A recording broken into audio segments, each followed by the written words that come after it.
And welcome to streaming science. तो मैं आज आप लोग के लिए वीडियो लेके आई हूँ जो क्लास 12th के बायोलॉजी के जीव विज्ञान के यानी पुष्पी पादपों में लैंगिक प्रजनन से रिलेटेड टॉपिक लेके आई हूँ। जैसे इसमें क्वेश्चन आता है कि पुष्पी पादपों में पुंभ बीजाणुजनन यानी माइक्रोस्पोरोजेनेसिस कैसे होता है, उपयुक्त रेखा चित्र द्वारा स्पष्ट कीजिए। तो इसमें हम देखेंगे कि कैसे लिखना है, और लिखावट सबसे मोस्ट इम्पॉर्टेंट है कि जैसे आप लिखोगे वैसे ही आपको नंबर मिलेगा। तो लिखने पे ही सबसे डिपेंड है सब। किसी किसी को होता है कि बस ज़्यादा ज़्यादा लिख दें, लेकिन ज़्यादा ज़्यादा लिखना ज़रूरी नहीं होता है। टू द पॉइंट जैसे क्वेश्चन में पूछ रहा है सेम वैसे ही लिखना है। जैसे इसमें रेखा चित्र बनाने के लिए बोला है तो थोड़ा बहुत चित्र बनाएंगे और उसके बारे में एक्सप्लेनेशन करेंगे, तो कॉपी बहुत अच्छी दिखेगी और नंबर भी अच्छे मिलेंगे। तो चलिए स्टार्ट करते हैं। पुंभ बीजाणुजनन यानी लघु बीजाणुधानी के अंदर परागकण या लघु बीजाणु क्या होते हैं, माइक्रोस्पोर्स भरे रहते हैं। ठीक है, क्योंकि परागकणों का निर्माण परागकण के मातृकोशिकाओं यानी लघु बीजाणु मातृकोशिकाओं में अर्धसूत्री विभाजन मियोसिस के फलस्वरूप होता है। जैसे कि आप देखते हैं कि लघु बीजाणु में जब लघु बीजाणुधानी में जो मातृकोशिकाएं होती हैं वो विभाजित होती हैं, उसमें मियोसिस डिवीजन होता है। उसके फलस्वरूप क्या बनता है, लघु बीजाणु बनता है। ठीक है, उसके बाद देखेंगे पराग कोश यानी एंथर और परागकण पॉलन ग्रेन्स के परिवर्धन को हम क्या कहते हैं, लघु बीजाणु जनन कहते हैं। एक बहुत तरुण परागकोश का अनुप्रस्थ काट यानी ट्रांसफर सेक्शन देखने से विदित होता है कि उसमें यह मेरिस्टेमेटिक कोशिकाओं का एक समूह होता है। जैसे कि हम जब उसका ट्रांसफर सेक्शन करते हैं और ऊपर से देखते हैं तो बहुत सारी लेयर दिखती है, उसको हम क्या कहेंगे, मेरिस्टेमेटिक कहेंगे। ठीक है, जैसे कि एपिडर्मिस द्वारा घिरा रहता है, इसका आकार अंडे जैसा हो जाता है, बाद में यह चार पालियों वाला हो जाता है। मैं इस डायग्राम के माध्यम से आपको समझा रही हूँ कि देखिए यहाँ पे ट्रांसफर सेक्शन हुआ है, यहाँ से बहुत सारी लेयर दिख रही हैं, तो इसको हम क्या कहेंगे, मेरिस्टेमेटिक कहेंगे। ठीक है, और इसका एक सेक्शन पार्ट यहाँ पे दिया हुआ है। जैसे कि देखिए सबसे पहले क्या होता है, एपिडर्मिस हो गया, फिर इंडोथीशियम हो गया, फिर 1 to 5th लेयर जो होती है वो मिडल लेयर हो जाती है, फिर टैपिटम हो जाती है, फिर इसके अंदर माइक्रोस्पोर्स मदर सेल्स यानी मातृकोशिकाएं होती हैं।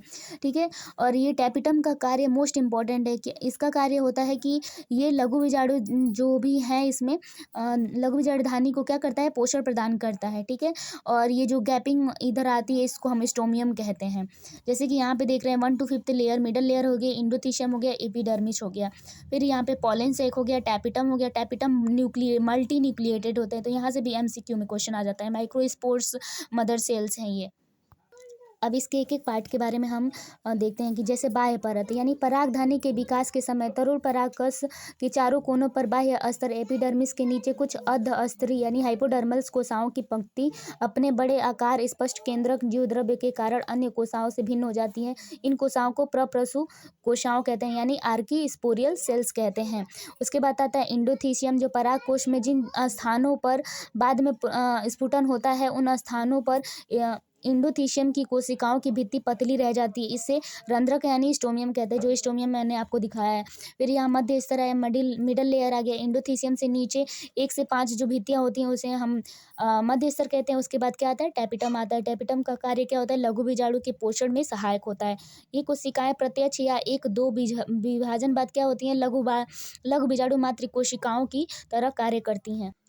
और प्रत्येक लघु बीजाणु मातृ कोशिकाएं अर्धसूत्री विभाजन के पश्चात 4 लघु बीजाणुधानी उत्पन्न करती हैं, जिसे हम बीजाणु चतुस्क के रूप में पाए जाते हैं। ठीक है, ये चतुस्क बीजाणु चतुस्क के बारे में भी पूछा जाता है एमसीक्यू में। उसके बाद क्या होता है, लघु बीजाणु मातृ कोशिकाएं निर्माण की प्रक्रिया को हम क्या कहते हैं, लघु बीजाणु जनन कहते हैं। जैसे कि आप यहाँ पे देख रहे हो बाह्य स्तर, अंतः स्तर, मध्य स्तर, टैपिटम। उसके बाद इसमें लघु बीजाणु मातृ कोशिकाएं हैं जो एक दूसरे से बड़े मतलब मैच्योर होने पे क्या होते हैं, एक दूसरे से चिपकने लगते हैं, और एक दूसरे से चिपक जाएंगे तो फिर इनका कार्य अपूर्ण हो जाएगा। इसलिए यहाँ पे दोनों चिपते नहीं, इसके लिए एक लेयर इस पे बन जाता है जिसे हम कैलोजन अस्तर कहते हैं, और इसमें मियोसिस डिवीजन हो जाता है। उसके बाद क्या हो जाता है, लघु बीजाणु जनन बन जाते हैं।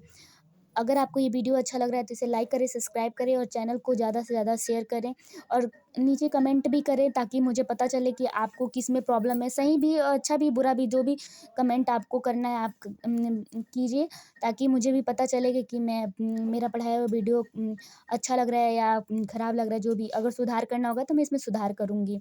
अगर कोई भी वीडियो आपको बनवानी हो तो टॉपिक के नीचे कमेंट में लिख दीजिए, मैं कमेंट पढ़ के और उस पे वीडियो बनाने का प्रयास करूँगी। Thank you for watching this video.